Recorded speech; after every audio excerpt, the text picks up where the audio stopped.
Hi, everybody. I'm a bit late. It's 8 minutes past 7, and I promised you to be here tonight. But you can also obviously look at this video at some stage later. I've done some predictions for people that I had on file, and I also want to give some general teachings. We had a very full moon in Scorpio, a supermoon in Scorpio, on Monday and Tuesday, which had a huge emotional impact on our lives. And often we can say that no planet has really any importance onto our lives, but we are emotionally very often affected by what is going on around us and globally and in the stars, etc. So we needed to really look at our emotions, go deep into our emotions, and also really look at all the emotional feelings that we had connected with that full moon, because it often took us back right into the depths of the depths. Without any further ado, I want to give a few readings. The first one is for Leonie. Leonie, you asked me in some message about your Down syndrome child, and you asked me, what should you do to get back to him because he's withdrawn, he doesn't communicate with you? And I always feel and I always know that children with certain impairments are teaching us the biggest lessons. A typical Down syndrome child is for me very often also like an autistic child, because they're very sensitive, they're very loving, or they're very intuitive, and they definitely are here to teach you lessons as well. The only my feeling is that you do not need to change him at all. Don't try and change him, because he's also affected by what's going on around him. And I think, Leonie, that your household is extremely busy, too busy at the moment. So I would really find time to sit down with your child, who's now obviously an adult, and I see him as an adult, and that you sit down and you don't speak. You just try and make the connection by touching an arm or touching a shoulder or sitting close and asking what is going through his thoughts, or what is he thinking about, or just holding his hand and saying, you're breathing, and do you want to have a cup of tea or a cup of coffee? And just sitting next to one another in silence. Because one of the things that a Down syndrome child is definitely teaching us is they have actually no concerns for the future. They live very much in the present. And the present, living in the present, means that you're just here and now. So you feel a lot, you know a lot, you're very much in your own space, but very much also on a emotional level, very much on a psychic level, to just be in the present moment. So my feeling is, don't try and so much to get into your child's mind, or to get your child to be more communicative, but connect more just on a physical level. That's very important. Zelda Outram, you asked me, what is your calling in life? Zelda, what I can see is that your love life this year, your emotions in the next 2 years and this year, all your emotions, your love life, plus all your interactions with men in your life, will become quite somber. In other words, there will be limitations, restrictions. You might be feeling a bit low. You might be feeling that you're not understood. And you asked me what your life mission is all about, Zelda Outram. And what your life mission is all about is also that don't focus so much on an income, but focus on being a nurturing person, not only for family, but maybe also finding something that you can do with which you then can actually provide an income for yourself or for your family. Yes, you're still very young, because money is important for you, but when there is fear, which is very often present at the moment, the fear for security, stability, just note and know that the only thing that is guaranteed are death and taxes. The rest is definitely going to change, or being at a level of being changeable or being changed, because we live in a time of extreme change and a lot of challenges we will be presented with that have to do with conflict between our mind and our emotions, and bringing back the balance to our lives. I want to say to that as well, that when we know our life mission, it's easier to keep the focus on our life mission, because we cannot really focus on more than one thing at a time. It's not true that we can multitask. And more so now than ever before, do we need to focus on our life missions and keeping the focus on the things that are important to us, and also trying to really be in the heart and the mind, or in the heart and the head, by bringing in balance between your home life, also your emotions, your relationships, and then your work. Because if you put the focus just on work or on home life, it will be out of whack, it will be out of sync, because we are all people who need to also have an emotional life, have good relationships, because life is still all about relationships, I believe, because when we have relationships, when there are other people in our lives, we are definitely very often challenged to be better than what we are. I wonder whether this is again unstable internet. It was like this before as well. I hope that you can hear me further. And I want to say here, Zelda, I have the feeling that you need to look at where can you put money in, especially next year, to build up something where you can really work with either food or in the hospitality or events management, or even putting recipes together or looking after children. But it all has to do with nurturing a project, nurturing people, nurturing, or food based is your life mission. So it has to do with a lot of caregiving, or groups, or that you look after elderly people, or that you're just a nurse, or that you go and help out with stranded animals, or but that you really make this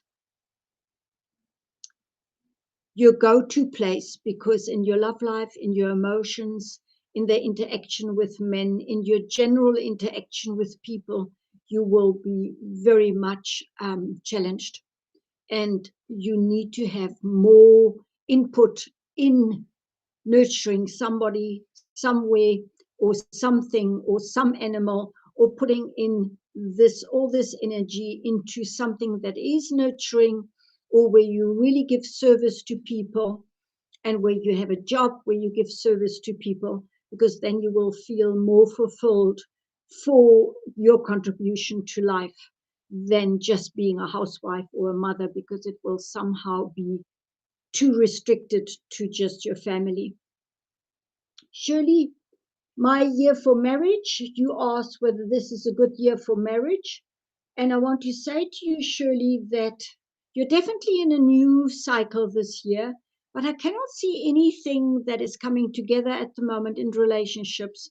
So be very careful that you don't try and force something which you cannot force. So look at the red flags that I see at the moment in your life, where you attract either the wrong person, or you act the whole time in a way that I say I see red flags, or one specific person definitely that you have your eye on.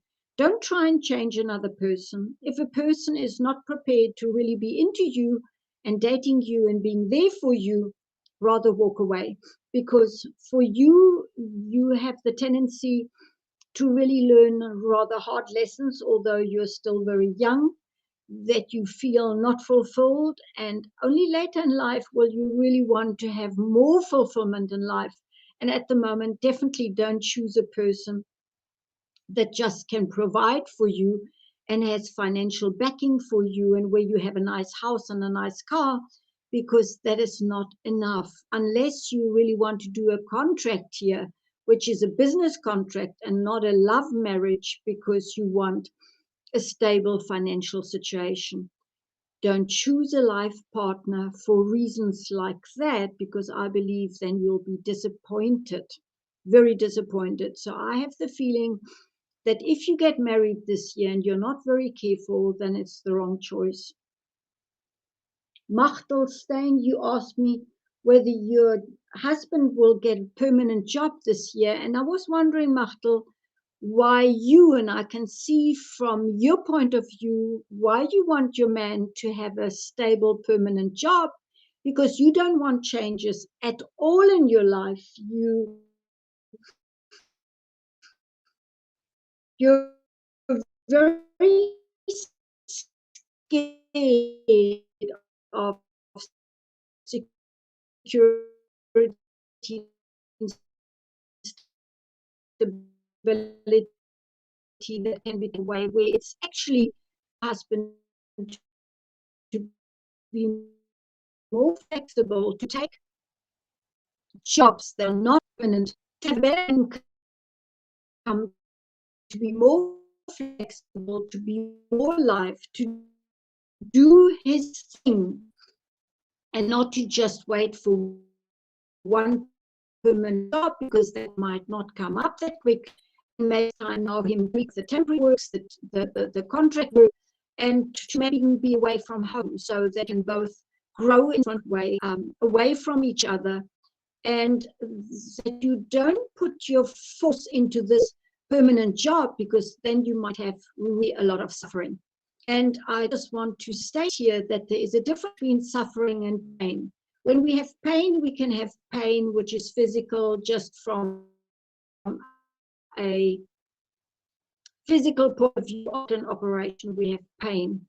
But suffering is something that we call ourselves, because suffering is all about our thoughts and what we make out of it in our mind. In other words, what we're thinking will bring us suffering. So what we do about it in our thoughts is what will bring us suffering. So if you constantly want a permanent job and you say, but we won't have enough money and we won't have enough to eat and we won't have money for it, and aging, if you try and force your husband into that direction, instead of supporting him and saying, you know what, we are looked after, which we all are, but you need to believe in it. And prayer is also a practice. When we do an action like prayer, when we really practice, act with prayer, have consequences, we will have results, because prayer is an action. It's something you ask for, something that you do with intent, with focus. And the only thing that is very much the truth is that God's timing is divine timing. It's not timing according to how we want it. But I often found that when I pray with strong intent and I demand or command a certain divine intervention, then God would give me within a day or two an answer and a result. And I was often stunned by how quickly an answer came into my life, because I asked with so much force that I then got an answer within a day or the same day, or some consequences within a day or the same day. So not underestimate your prayer, and when it with full intention, full force, full focus, and really coming from the heart, you will have an answer. Ask me about your operation and whether your body will adjust.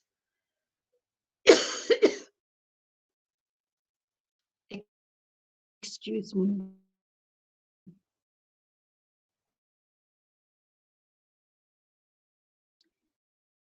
If I could see that you had the option in a year, you really need to look after, you need to balance. You have caused a lot of damage to your body by always trying to force things, by not listening. Stops these brakes that have been put on to you at the moment with the operation to go slower, to really look after yourself, will keep on being there till the end of the year. So you need to take it much slower, slow down your whole pace to a bare minimum, and to really learn to listen to the body. Listening to the body means when there is pain, look into the pain, give yourself the time to heal, to sit still, to walk slowly, to do something for your circulation, and don't numb the pain or numb your body with medication, because it's like kicking and breaking something in your car instead of looking at the whole engine and looking what the real problem is, and then you have a bigger problem. So really look at that and give yourself time, and know that it will last 6 to 8 months, your healing process, and then you will be better if you do not slip in your way of actions and that you want to do things far too fast. So also really delegate your life to other people in the household, and that you don't try and do everything for yourself and do everything yourself in the first place. The other person that I looked at was Mia Bossert Hatting, and you wanted to know, will I win my ex back? Number one, to go back to an ex-husband is never wise. Never go back to a previous job or previous partner. And for you, Mia Bossert Hatting, I have the feeling you are living in a complete illusion or delusional state by thinking that your husband who has moved on, so I see that there is somebody else, that he will come back to you, because an ex is a reason to be an ex. Mostly the alchemy between two people does not change after divorce or after separation. When we already separate, very often it's time to know that you are going to move on, and it's never a good way unless you really know that you're getting together for the money only, and then it's not for any kind of love or romance or anything like that.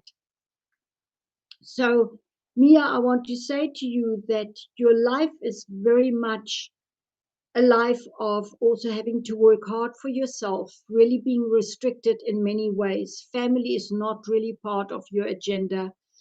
You're learning through emotional losses like divorces, you're learning through losses in general. You need to let this man go, and you need to give yourself time to grieve, which you don't do easily, as you just want to act and you just want to win him back and you just want to act and do something differently. Just allow yourself, because even just thinking of you and feeling you, I get out of breath, because I take on your feelings of constantly beating yourself up. You've tried your best. You've done your best at the time that you could do whatever you were doing. Now you need to look at the meaning coming out of this marriage. What did it mean to you? What did you learn out of it? Who did you become after your divorce? What have you learned? What not to repeat? And actually write that out or write it into a diary. It would help you a lot. Vincenza Maranta Bowley Smith, you wrote to me about the future with the man that you are at the moment in connection with. Vincenza, I have the feeling that this is not. Be very aware that you do not know everything about this man that you have been communicating with. There are a lot of things in the background that you have no knowledge of. I would press on so that you meet on a more regular basis, because my feeling is your relationship is not based on truth and a firm foundation, and you don't know this man actually at all, because knowing somebody just through communication is not really knowing another person, because they can just talk and you see no action. So especially this year, be very careful that you don't run away with illusions and dreams, and then this relationship turns into a nightmare. And please do not give any presents, send any money, make any promises for that matter, and take some distance. Talk to this person just once or twice per week, not every day, because otherwise you're really caught up like a little insect into a spider web, and you will be drained out by this person who just uses your juice to live on. But I see that there is a lot in the background, and it wouldn't surprise me if there are two women as well besides of yourself. So be very careful. These could be an ex as well, but I see two other women, so it could be a daughter, but fairly grown up. But there are two women important in his life, and then he talks to you, so you're not part of his real life. Be very careful, because otherwise you're going to get very hurt, and that's what I see at the moment. Jillian Dutoy, will my work situation change for the better? Jillian, what is very important this year is that you actually look at your work situation and say, the only person who can make your work situation better is yourself, by taking on extra courses, by doing extra courses online or otherwise, by going into maybe extra effort to get extra acknowledgement, to put in hard work. And this year is maybe not a good year to just walk away, but to see this year as a lesson, as hard work, as putting in all the efforts, but also put in some extra time to study something extra, that you can make a break as soon as you feel that there's no improvement and that you are too much blocked. But at the moment, I feel you need to stay till about August, put in some extra studies to increase your knowledge, which is very important this year. And then maybe it's time that you let go and you find something else. But it's not just going to get better unless you do something about it. So your input, even if you find that there is no improvement, then make your changes and look for something else somewhere else, because it's now up to yourself to take certain actions to make a break. This is then coming to the end of this, and we've been busy for a bit more than 25 or close to 25 minutes. I want to end off this video by saying, if you like a full reading, my readings, options, and costs are on my website, which you see underneath this live video. It's mariettatjennissen.com is my website. You can contact me on there, book online and pay online wherever you live in the world. I also do crossing over readings, but I feel at the moment that everybody is quite confused, very stressed, and I want to urge you to learn to live from integrity, to really breathe into everything that you're doing. For example, I joined the gym in December, and I went to the gym 3 to 4 to 5 times per week. I was exhausted every time I went to the gym. It was a feeling like I don't really manage easily a full hour of weight training or severe cardiovascular training, and then having to be at a certain spot at a certain time in the gym. And I realized that that is not in integrity with myself, because it was too much should have to, must, and it was too strenuous for me. There was no fun in it anymore. And with that, I have learned that it's important that we do things that feel pleasant to us, that give us a feeling of joy, that make us feel at peace with our choice, and that we stay in integrity within our feelings, our own inner mentor, our inner voice, our intuition. When your intuition speaks up, makes you feel uncomfortable about a relationship, a work situation, or whatever you're doing, stop. Stop what you're doing. Don't try harder, put in more effort, beat yourself up more. Same with your work, Jillian. If it's really that hard work as I see it at the moment, don't try harder. Surrender more. Step back, feel into your inner self, and realize whether it's not time to walk away from this situation, that you've given enough time, and to find another job. Because when you go with in alignment with yourself, you will find another job.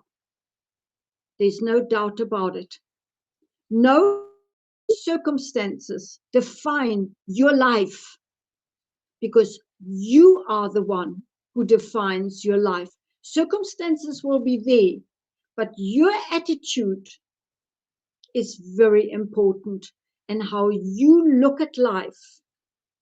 Not making excuses, but taking everyday small steps to improve your life. And when relationships are into questioning here, feel also what is right for you. And look at your previous mistakes and don't repeat them. And know your worth. Because then you can say, I do not like how I feel here.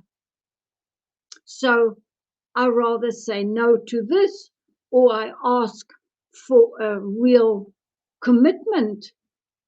And if that is not forthcoming, then I take a step back and I leave it up to the other person, because it's a relationship is made up by two people, and it's not a one-sided situation. On this planet, there's no unconditional love. It is a give and a receive. There is reciprocity. There is a give and take in anything. Otherwise, you will drain all your energies out. Knowing your gut, what is right for you, and have the courage to live it. I wish you all a wonderful weekend, and you can reach me on www.mariettatiennessen.com, and namaste.